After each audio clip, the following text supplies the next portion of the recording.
마가복음 11장 15절부터 18절까지의 말씀입니다. 자, 같이 한번 읽어볼게요. 시작.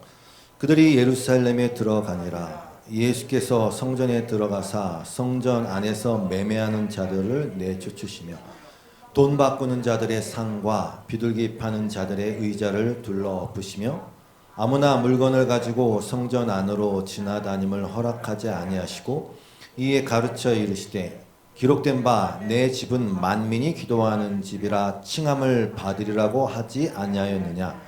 너희는 강도의 소굴을 만들었도다 하시매 대제사장들과 서기관들이 듣고 예수를 어떻게 죽일까 하고 꾀하니 이는 무리가 다 그의 교훈을 놀랍게 여김으로 그를 두려워함일러라.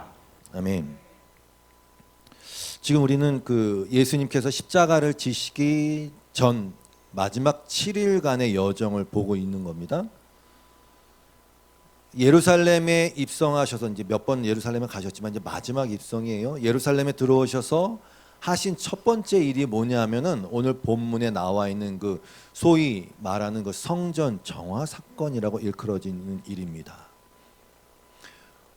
질문을 던져야죠. 또 왜 예수님은 이 성전을 엎어버리시는 일을 마지막 예루살렘 입성과 그리고 그 예루살렘에서 십자가를 지시는 일에 앞서서 이 일을 행하신 것일까? 성전이 뭐길래? 성전은 뭘 말하는 것이며 예수님은 지금 성전을 이렇게 엎으시면서 지금 뭘 말씀하고 계시는지를 우리가 알아야 되겠죠? 이 사건에 앞서서 예루살렘 입성의 장면을 우리가 살펴봤지 않습니까? 사람들이 호산나를 외치면서 겉옷을 깔고 나뭇가지를 흔들지 않았습니까? 엄청난 환호 가운데 환대했습니다. 그런데 예수님은 이상하게도 그렇게 예루살렘에 들어가신 후에 해가 저물자마자 다시 예루살렘의 근처에 있던 베단이라는 동네로 돌아오십니다. 여러분이 이 구절을 기억하신지 모르겠는데 그냥 돌아온 게 아니라 마가복음 11장 10절 이하에 보면 10절은 그 환대한 거죠. 찬송하리로다 오는 우리 조상 다윗의 나라요 가장 높은 곳에서 호산나 하더라. 예수께서 예루살렘에 이르러 성전에 들어가사 모든 것을 둘러보시고 그랬어요.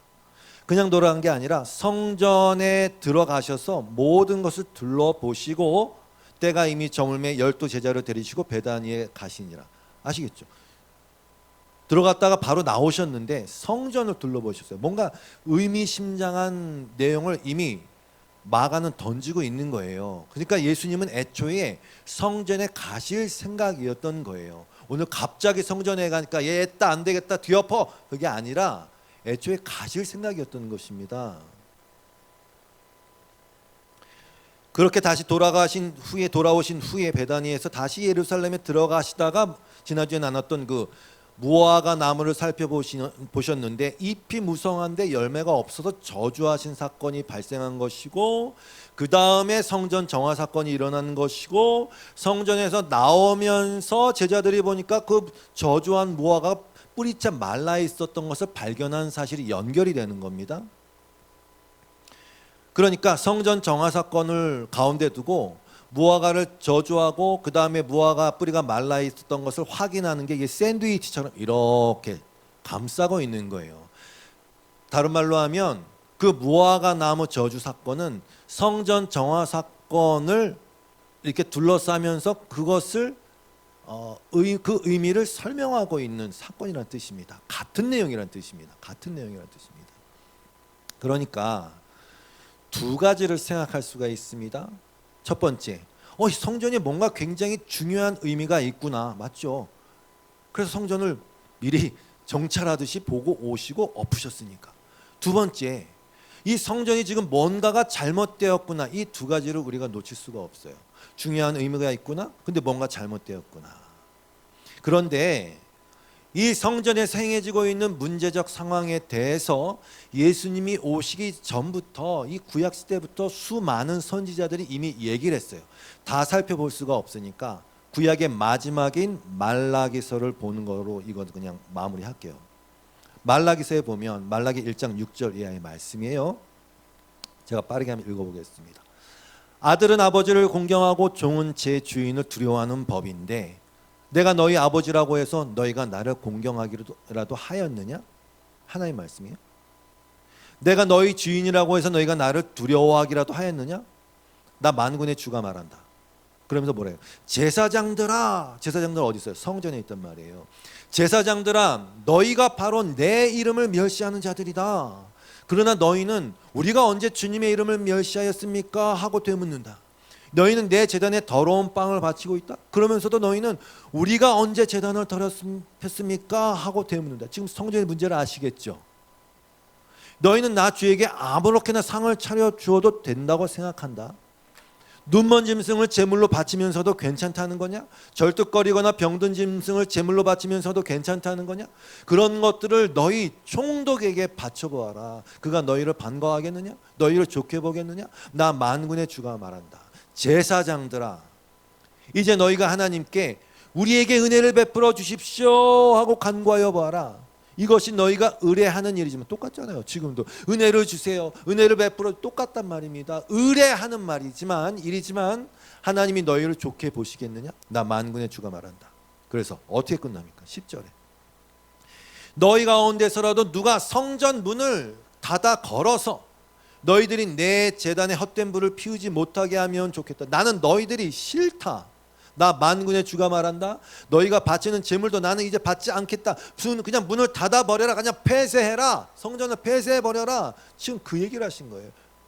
이렇게 구약 성경이 끝나고 400년의 침묵기 후에 오신 예수님이 바로 그 성전 문을 닫아버리신 거란 말입니다. 지금 어떻게 하셨어요? 이방인의 뜰에서 성전이 구조를 아시면 지성소가 있고 성소가 있고 그 다음 이방인의 뜰이라는 게 있는데 거기서 환전상들과 탁자와 비둘기 장수의 의자를 둘러 엎으셨어요. 뭐 했어요? 상행위를 방해하신 거지 않습니까?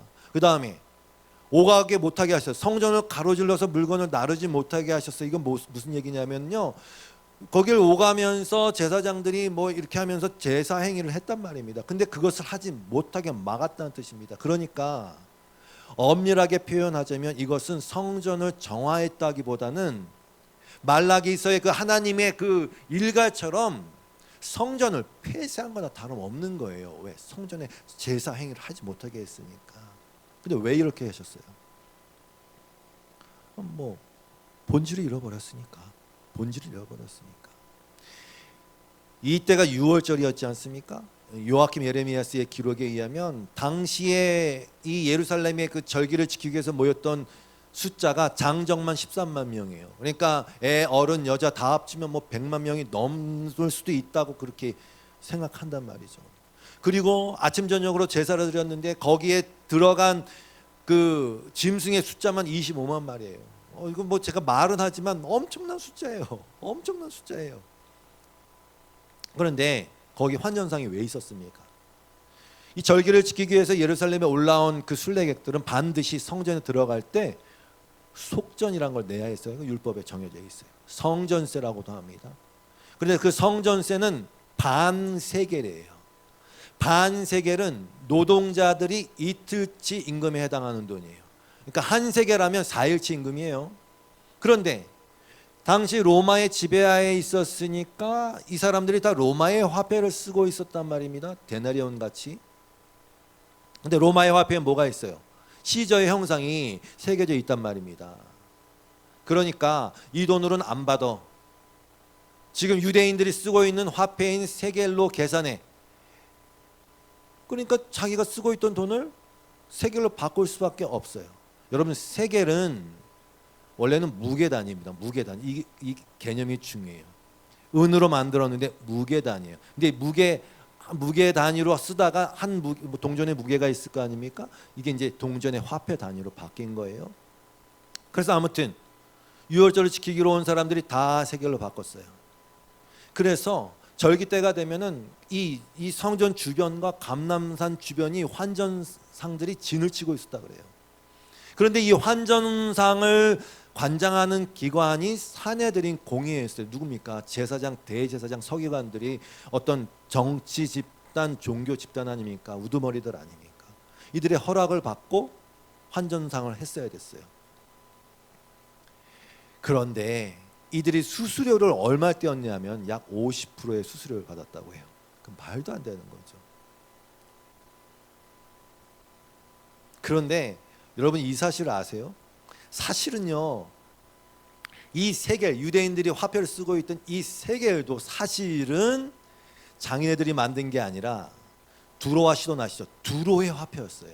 두로라는 나라에서 주조된 화폐였는데 그 표면에는 뭐가 있었냐면, 어떤 문양이 있었냐면 말가르트라고 해서 헤라클레스 생각하시면 돼요. 헤라클레스와 뒷면에는 독수리 문양이 있었단 말입니다. 세겔도 자기네 돈이 아니에요, 사실은. 그러니까 무슨 얘기냐면요, 사실은 세겔도 그렇게 따지면은 그냥 이방의 돈이야. 하나님의 성전에 들어갈 수가 없어. 근데 왜 세겔로 바꾸라고 했냐? 첫 번째, 세겔이 은 함량이 높았거든요. 두 번째, 환전을 해야 돈을 쓱싹하지. 그러니까 환전하러 한 거예요. 수수료 떼고 함량 높은 거 받으려고. 비둘기 파는 자들의 상은 왜 엎으셨어요? 순례객들은 제물로 드릴 짐승들을 데리고 와야 했어요. 근데 뭐 멀리서 들어오니까 당연히 오면서 뭐 흠도 생기고 이럴 거 아닙니까? 아무리 뭐 잘 이렇게 관리하면서 온다 하더라도요. 그래서 그냥 와서 돈 주고 사는 거죠. 그래서 성전 부근에는 절기 때만 되면 그 재물 파는 사람들이 또 장사진을 치고 있었단 말입니다. 감람산 일대에 4곳의 가축 시장이 있었고 성전의 그 이방인의 뜰까지 가축상들로 가득 채워졌어요. 근데 또 역시 이 가축상들을 주관하는 사람들이 대제사장이었어요. 그러니까 재물이 오면 심사를 한단 말입니다. 이거 괜찮겠어? 뭐 율법에 흠없고 점없는 걸 붙으려고. 근데 좀 멀쩡해도 이거 어디서 샀어? 집에서 가져왔는데 이거 안 되겠어. 흠이 많아서 안 되겠어. 이거 어디서 샀어? 네, 저기 있는 여기 근처에 있는 데 샀습니다. 이거 내가 관할하는데 이거 패스. 이랬단 말입니다.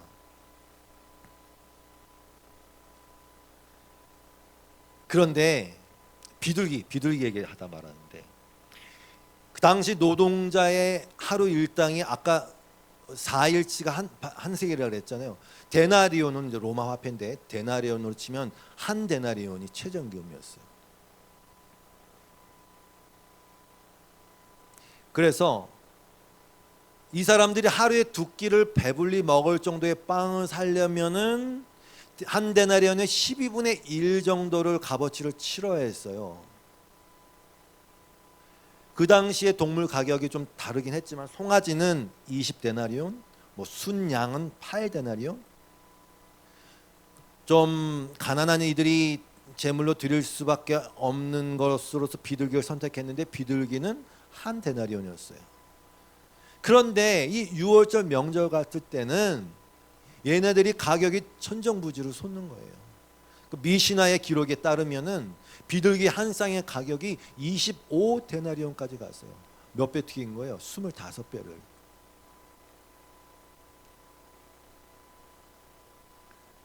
그 예수님이 왜 비둘기 파는 자들 상을 엎었냐? 이건 너무 심하거든. 그 가뜩이나 없어서 비둘기 사는 건데, 가뜩이나 가난해도 하나님께 드리고자 하는 마음으로 사는 거 아닙니까? 근데 이걸 그렇게 받아 먹고 있으니까 엎으신 거예요. 근데 여러분, 이 유대인들은요, 이 제사를 계속 드렸지 않습니까? 물론 개중에는 어떤 그 정말 중심의 그 제사의 의미를 알고서 드린 사람도 있겠지만 이게 너무 반복적으로 드리다 보니까 그냥 이게 마치 안 드리면 이상하게 될 것 같은 거예요. 안 드리면 내가 해를 당할 것 같은 거예요. 마치 복채 내듯이 부적 붙이듯이 그렇게 거기에 매여서 어떤 심적으로 매여서 드리지 않으면 안 되라고 드리는 사람들이 정말 부지기수였단 말입니다.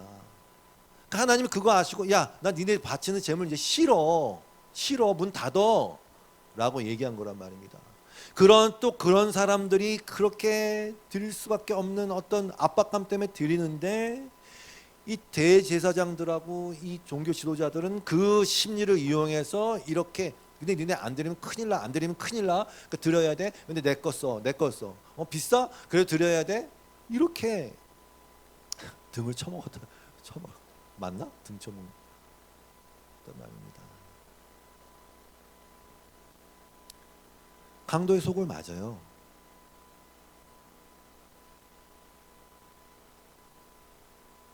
요한복음에는 장사하는 곳으로 만들지 말라 예수님이 그랬는데 장사하는 곳 맞아요. 그럼 여러분 그 광경을 한번 떠올려 보십시오. 뭔가 정말 떠들썩하고 백만 인파에다 막 짐승의 울음소리에 피비린내에다가 막 뭐 찬송하고 막 이랬을 거 아닙니까? 짐승을 태우는 냄새가 천지에 진동했을 거 아닙니까? 제마다 먼 길에서 와갖고 뭔가 뿌듯한 마음에 난 그래도 이번 절기를 잘 지켰어 뿌듯했겠죠. 서로가 서로를 보면서 그 신앙심에 감격했겠죠. 요란하고 웅장하고 뭔가 엄청난 열심과 열기의 현장이겠죠. 그런데 하나님의 입장에서는 아니야. 예수님의 입장에서는 다 엎어버려. 뭐요? 잎만 무성한 무화과 나무예요. 여러분 성전이 뭐 하는 곳입니까? 잘 아시죠? 성전이 왜 중요합니까? 솔로몬의 성전이라는 그 건축물 이전에는 성막으로 존재했어요. 텐트로 존재했단 말이죠. 성막이라고 불리고 회막이라고도 불리고 뭐 증거막이라도 불리고 성소라도 불렸어요. 언제 생겼습니까? 출애굽해서 나온 이스라엘 백성에게 율법을 주시고 그 다음에 성막을 짓게 하셨어요. 텐트의 형태로 만들 수밖에 없었던 이유는 이동성 때문입니다. 왜냐하면 그들은 광야를 계속 돌아다녀야 했으니까. 다른 이유가 없어요. 근데 출애굽기에 보면요, 무려 12장 12장에 걸쳐서 이 성막을 어떻게 만들라는 지시가 내려져 있어요. 12장입니다. 자그마치 12장. 거의 설계 도면을 말로 설명한 거하고 똑같아요. 설계 도면이. 왜 그렇게 했을까요? 중요하니까. 이걸 다 오늘 성막을 설명할 수 없으니까 출애굽기 25장 21절을 보겠습니다. 성막이 있고 성소가 있고 그 안에 지성소가 있고 지성소 안에는 법궤와 속죄소가 있는데, 자, 출애굽기 25장 21절을 보면 속죄소를 궤 위에 얹고, 이 궤는 법궤입니다. 궤 위에 얹고 내가 내게 줄 증거판을 궤 속에 넣으라. 증거판은 그 율법 받은 그 돌판 얘기합니다. 그냥 거기서 뭐 합니까? 22절. 거기서 내가 너와 만나고, 이게 성전의 의미예요. 내가 너와 만나고, 속죄소 곧 증거궤 위에 있는 두 그룹 사이에서 내가 이스라엘 자손을 위하여 내가 명령할 모든 일을 내게 이르리라. 하나님이 말씀하시고 하나님 백성과 만나는 곳이에요. 그러니까 성막은요, 하나님께서, 사실 하나님 하면 정말 뭐 어떻게 설명할지 몰라. 하나님이란 분은 우리랑 전혀 다른 분이고 거룩하시고 순결하시고 죄가 없으시고, 하여튼 하나님은 이 죄인된 인간과 함께 있을 수 없는 분인데 하나님은 말씀하신 거야. 야, 성막 만들고 내가 거기서 만날게, 거기서 너희에게 얘기할게. 유일하게 그 장소로 지정한 곳이니까 얼마나 중요한 곳이겠습니까? 그런데 읽었듯이 그 속죄소가 있는 지성소는 지극히 더 거룩하다는 뜻입니다. Most holy place, holy of holies, 거룩한데 더 거룩한 곳이에요. 거긴 휘장으로 막혀 있지 않았습니까? 왜? 못 들어간, 원래 의미는 못 들어간다는 뜻입니다. 하나님이 거하셔도 거긴 못 들어간다. 우리는 못 만난다. 만나면 죽는다라는 뜻이 아닙니까? 그런데 거기 그 지성소에서, 그 속죄소가 있는 지성소에서 대표로 모세를 만나시고 대제사장들을 만나셨어요. 그것도 1년에 한 번 대속죄일에. 그런데 이 법궤를 덮고 있는 소위 말하는 그 속죄소는 시은좌라고도 불립니다. 은혜가 베풀어지는 자리, mercy seat이라고 번역합니다. 속죄소, 그 시은좌는 한번 설명드렸는데, 법궤 안에는 세 가지 물건이 들어 있었어요. 아까 말씀드렸던 그 증거판, 돌판이 있었고, 그 다음에 아론의 쌍난 지팡이가 있었고, 그 다음에 만나를 담은 항아리가 있었어요. 근데 이게 다 똑같이 뭔가를 말하고 있는 공통점이 있습니다. 뭡니까? 돌판은 뭡니까? 모세가 율법을 받으러 시내산에 올라갔을 때 그새를 못 참고 그 출애굽한 이스라엘 백성들은 그새 금송아지, 즉 애굽의 신을 만들어서 그것을 하나님이라고 섬기면서 예배하고 있었단 말입니다. 모세가 열받아 가지고 어떻게 했습니까? 돌판 던져서 깨뜨리고 그거 금송아지 갈아서 다 마셔! 라고 했단 말입니다. 그 증거예요. 아론의 쌍난 지팡이는 뭡니까? 모세와 아론을 하나님이 지도자로 세웠는데 왜 너가 지도자 해야 돼? 백성들이. 왜 네가 지도자 해야 돼? 뭐 나는 안 될 것 같아? 그래서 아론의 말라버린 지팡이에서 싹이 나게 하는 것으로 하나님이 지정한 지도자가 이 사람이라고 말씀하신 거 아닙니까? 민수기 17장 10절에 보면 모세에게 말씀하세요. 아론의 지팡이는 증거께 앞으로 도로 가져다가 거기에 간직해라. 왜 간직하라고요? 반역한 자에 대한 표징이 되라고. 만나 항아리 뭡니까? 만나 주시니까 백성들이 맨날 왜 만나만 주시냐고. 야, 애굽으로 돌아갈래? 애굽으로 돌아갈래? 거기는 마늘도 부추 주고 파주 주고 다 자기들 부려먹으려고 잘 먹인 건데 계속 애굽으로 돌아가려고 그러면 고기 좀 달라, 고기 좀. 하나님이 어떻게 하셨어요? 메추라기 몰아갖고 한자 땅에서 한자가 쌓이게 고기를 막 이렇게 쌓이게 해놓고 이빨에 낄 때까지 막 죄송해요 쳐먹였단 말입니다. 반역. 목이 곧은 백성, 교만과 자아 숭배로 가득 찬 죄인이란 말입니다. 그게 법궤 안에 있어요. 법궤 안에 있고 그 뚜껑 이렇게 천사가 이렇게 마주보고 있는 거 보셨죠? 그림. 그게 속죄소예요. 시은 자. 이 시은 자의 뜻은 카파른데, 히브리어 카파른데 이건 덮는다라는 뜻입니다.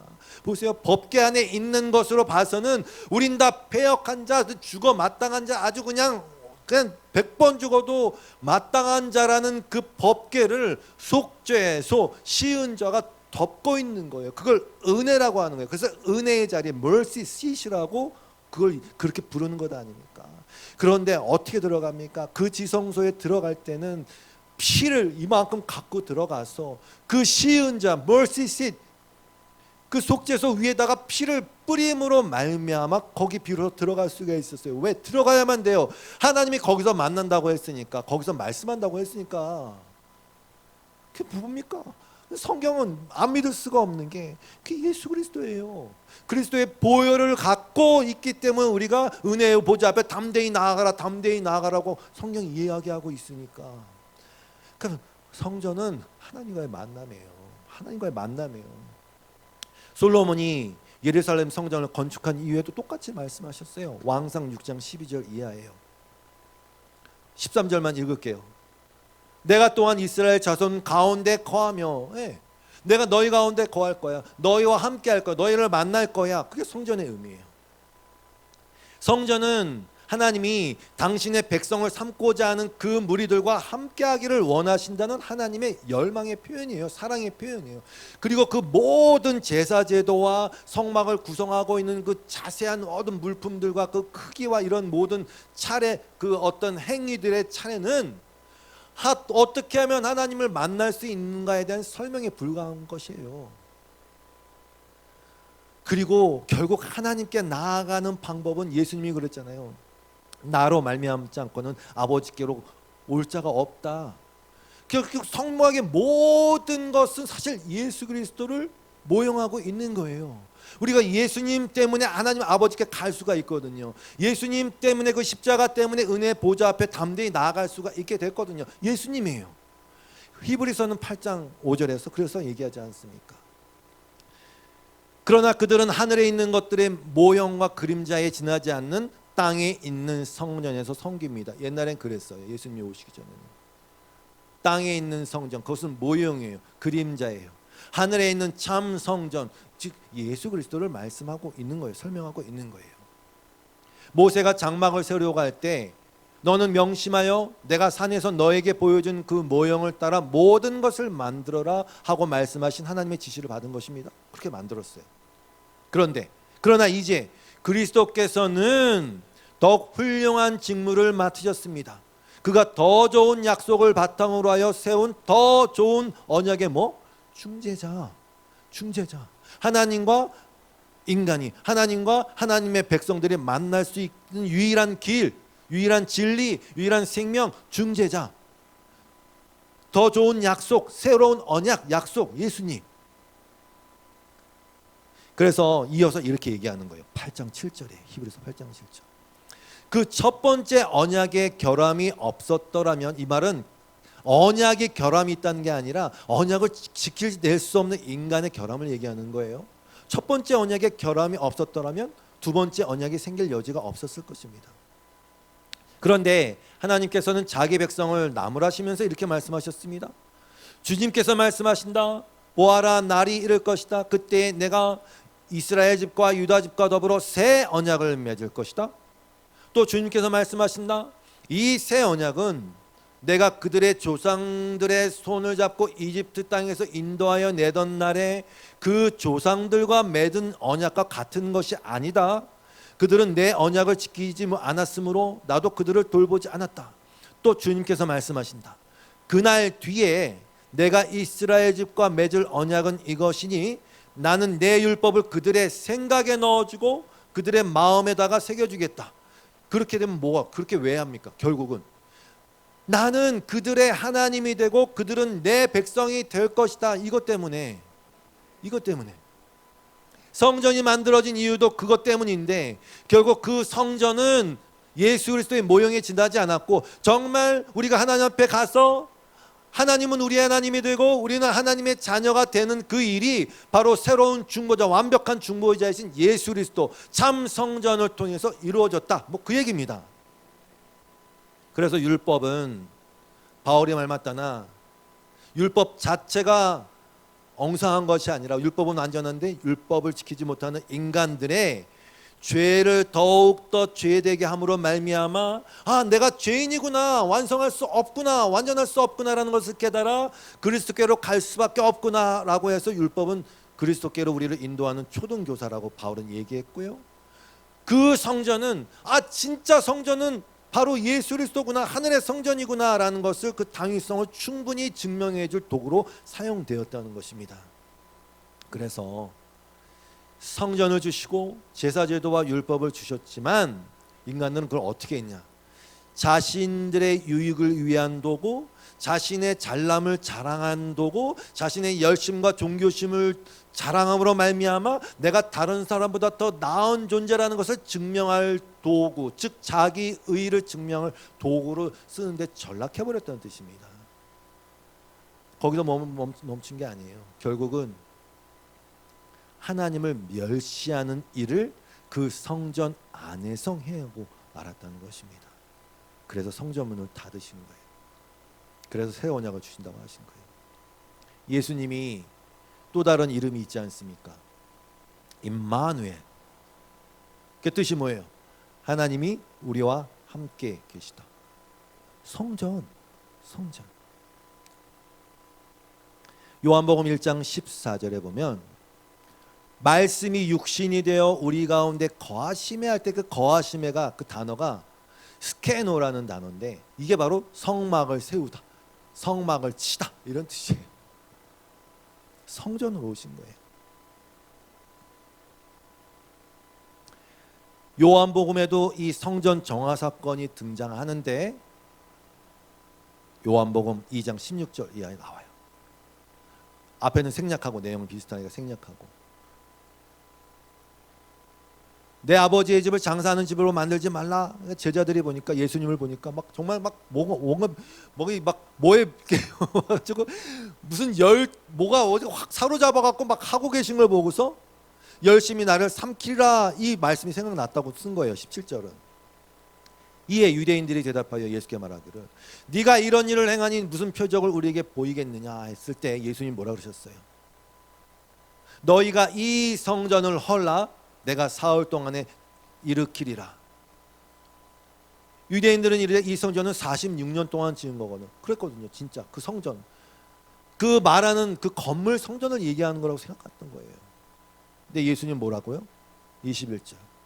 예수는 성전된 자기 육체를 가리켜 말씀하셨다고 했어요.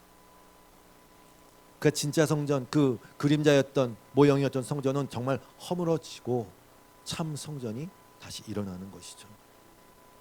그래서 예수 그리스도의 십자가 사건 때 성소와 지성소를 가리고 있던 그 휘장이 위에서부터 아래로 찢어졌단 말입니다. 뭐 제가 알기로는 휘장의 두께가 거의 막 이런 두께란 말입니다. 여러분 천을 이렇게 옳게 막 이렇게 엮어서 하면요, 어떤 막 장사가 끊으려고도 안 끊어진단 말이죠.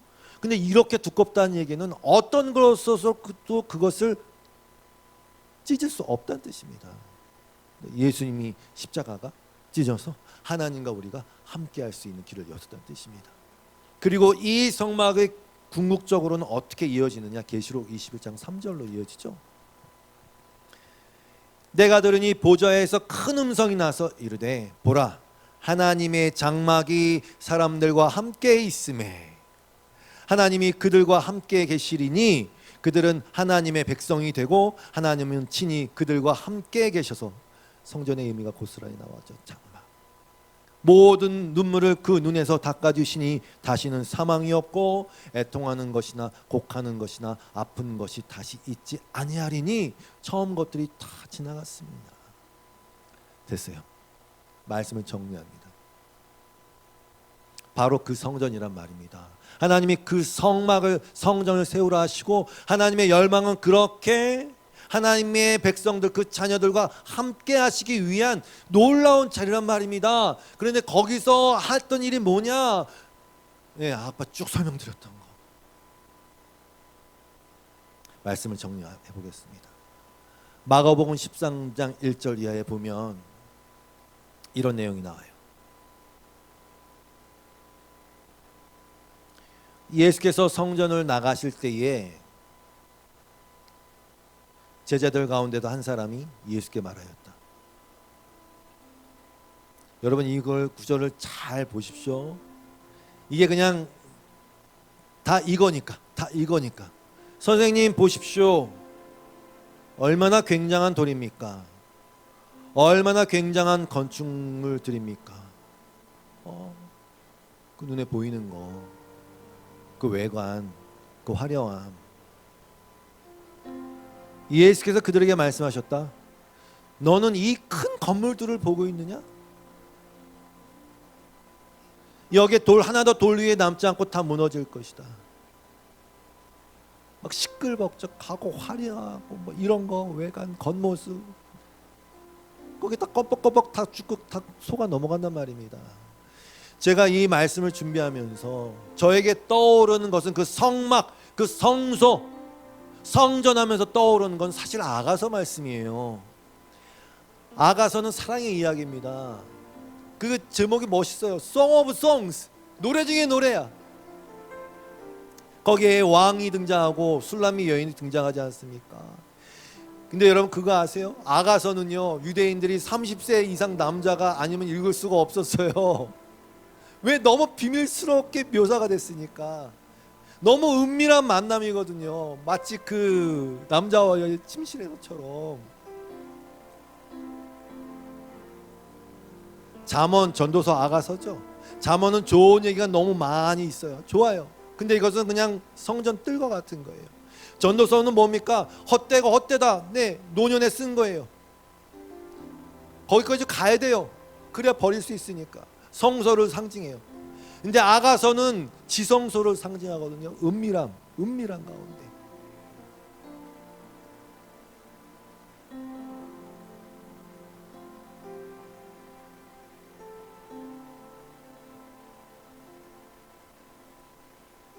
하나님이 왜 성전문을 닫아 걸으라고 하는지 좀 오십니까? 하나님은요 이 아가서에 묘사되어 있는 것처럼 거기는 그 백성과 그 자녀 뭐 신부 뭐 하여튼 성경의 표현대로 그 만남이 너무 소중하고 중요하고 그래서 은밀한 거예요. 그냥 막 거기서 생각해 보세요. 은밀한 사랑을 나누는데 거기서 무슨 장사하고 거기서 무슨 하나님이 정말 원하시는 것은 어렵지 않아요. 다른 게 아니에요. 정말 하나님은 정말 진정한 만남을 원하세요. 다윗의 표현 맞다나 상한 심령의 제사를 원하시는 거예요. 그것은 은밀할 수밖에 없어요. 그것은 소중한 성전의 의미는 그게 다예요. 그래서 예수님이 그러시지 않습니까? 내 집은 만민이 기도하는 집이다. 여러분, 기도의 근본 원칙이 뭔지 아십니까? 이거예요. 내가 얘기한 게 아니라 마태복음 6장 5절의 말씀이에요. 너희는 기도할 때에 외식하는 자와 같이 하지 말아라. 그들은 사람에게 보이려고, 똑같은 원리예요. 건물 보면서 와 화려하지 않습니까? 주님 보세요. 기도할 때도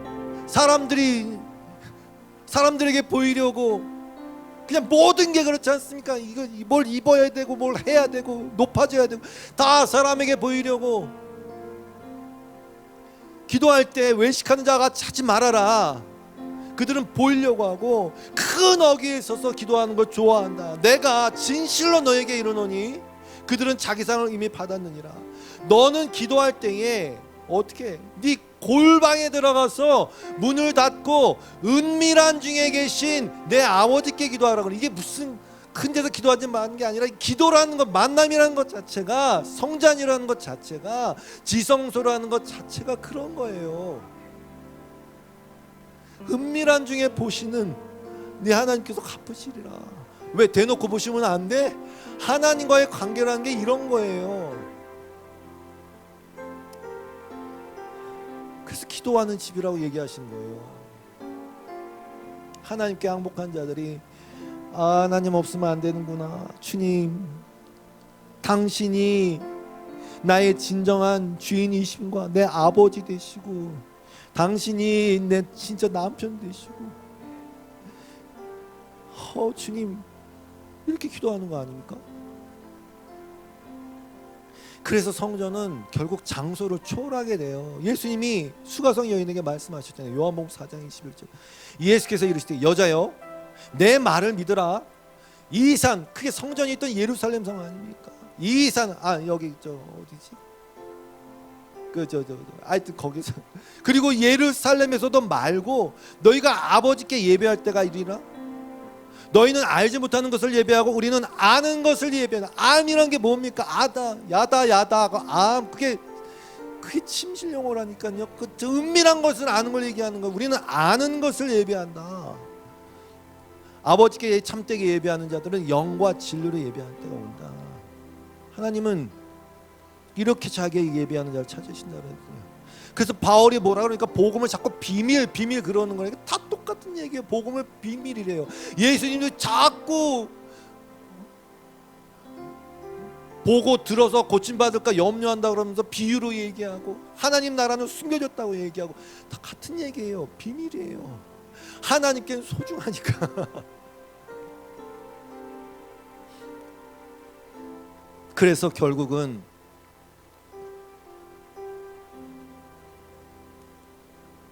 너희는 너희가 하나님의 성전인 것과 하나님의 성령이 너희 안에 계시는 것을 알지 못하느냐. 여기까지 온 거예요. 우리가 그러니까 엄밀히 하면 여긴 성전이 아니라 교회당이에요. 예배당이 좋아요. 예배당. 왜? 성전들이 모여서 예배하는 곳이란 말입니다. 그래서 아가서 말씀을 읽어드리고 마치려고 합니다. 아까 그 강도의 소울이라고 불렸던 막 뻑적지근하고 요란하고 막 샹찬란한 것들과 대조되는 이 은밀한 사랑의 이야기를 생각하면서 읽으십시오. 아가서 2장 7절 말씀. 예루살렘의 딸들아, 내가 노루와 들사슴을 두고 너희에게 부탁한다. 뭐를? 내 사랑이 원하기 전에는 흔들지 말고 깨우지 말지니라.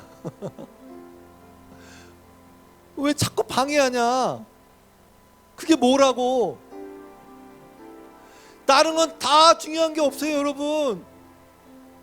뭐 아울링 나도 상관없어. 뭐 소리 틀려서 가사 틀려서 상관없어요. 다 괜찮아. 깨우지만 마. 뭐를? 하나님과의 그 은밀한 그 대화를 깨우지만 말라고. 예배를. 내 사랑하는 자의 목소리로구나. 보라, 그가 산에서 달리고 작은 산을 빨리 뛰어 넘어오는구나. 내 사랑하는 자는 노루와도 같고 어린 사슴과도 같아서 우리 벽 뒤에 서서, 보세요, 창으로 들여다보며 창살 틈으로 엿보는구나. 꼭 이렇게 봐야 돼? 그러니까 은밀한 거라니까요. 나의 사랑하는 자가 내게 말하여 이르기를, 나의 사랑 내 어여쁜 자야, 일어나서 함께 가자.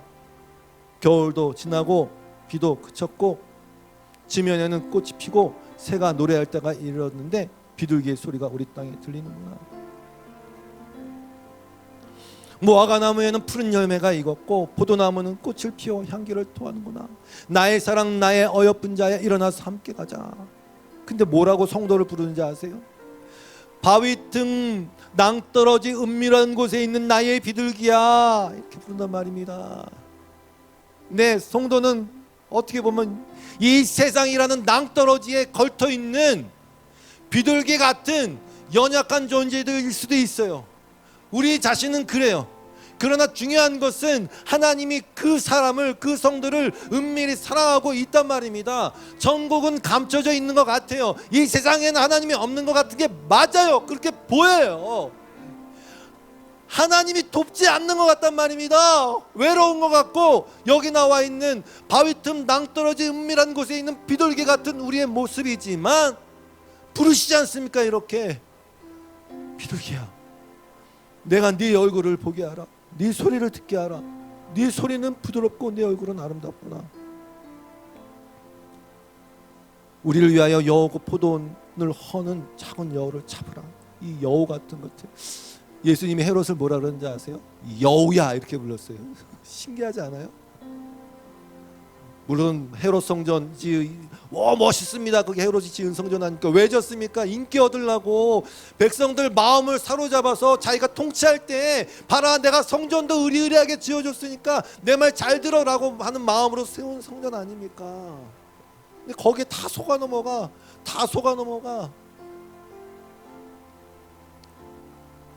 내 사랑하는 자, 16절 같이 읽고 마칠게요.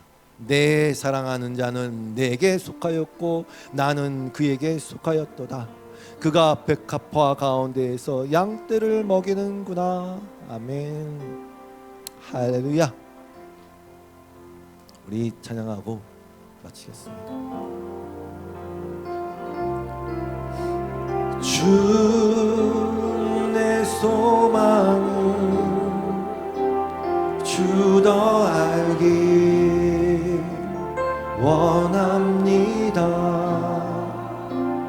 이전보다 더 가까이 가기 원합니다. 네, 주님이 계속 오라 하시니까 내 사랑하는 자, 오 주의 품에 기대기만 원합니다. 주의 사랑으로 변화시켜 주시옵소서. 주 사랑으로 나에게 치며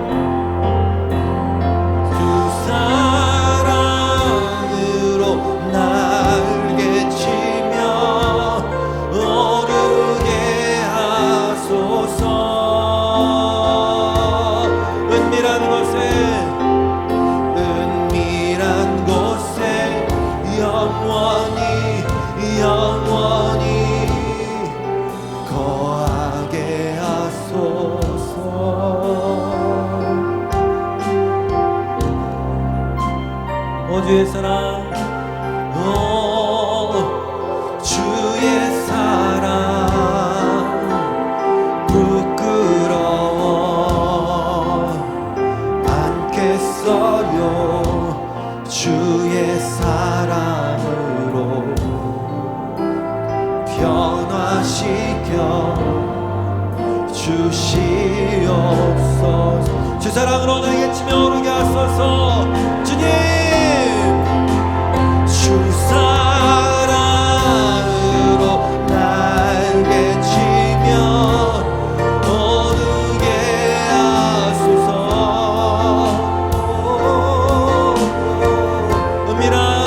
은밀한 곳에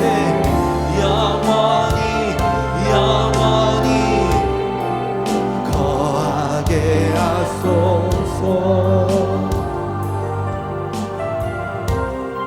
오 주의 사랑, 오 주의 사랑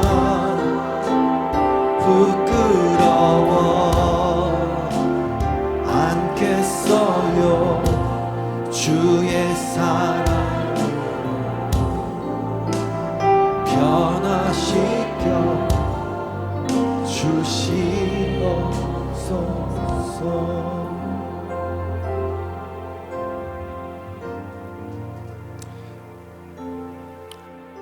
하나님 아버지, 나의 사랑, 나의 어여쁜 자야, 일어나서 함께 가자.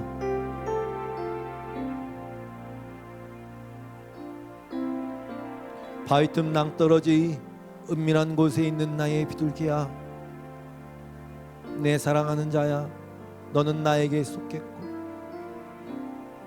나는 너에게 속했다. 하나님, 이 성소에, 이 지성소에 우리가 들어갔습니다. 주님,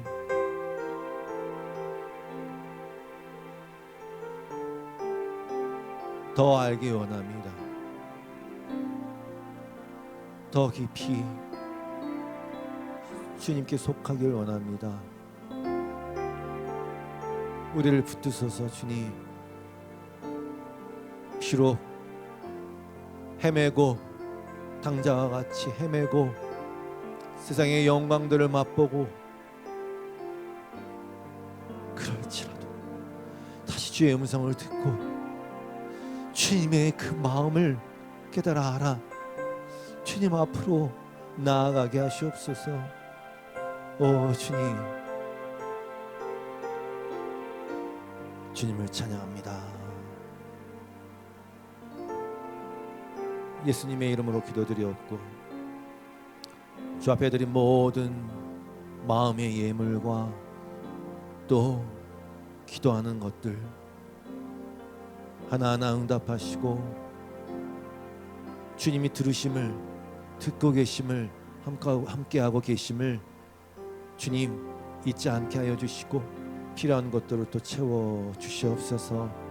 예수님의 이름으로 기도드리옵고 이제는 우리 주 예수 그리스도의 놀라우신 은혜와 하나님 아버지의 극진하신 사랑하심과 성령님의 깨닫게 하시고 교통하심이 오늘도 그 성소에 들어가 주님과 함께하며 예배한 모든 예배자들 위해 이 교회 위에 영원토록 함께 하시기를 간절히 축원하옵나이다. 아멘.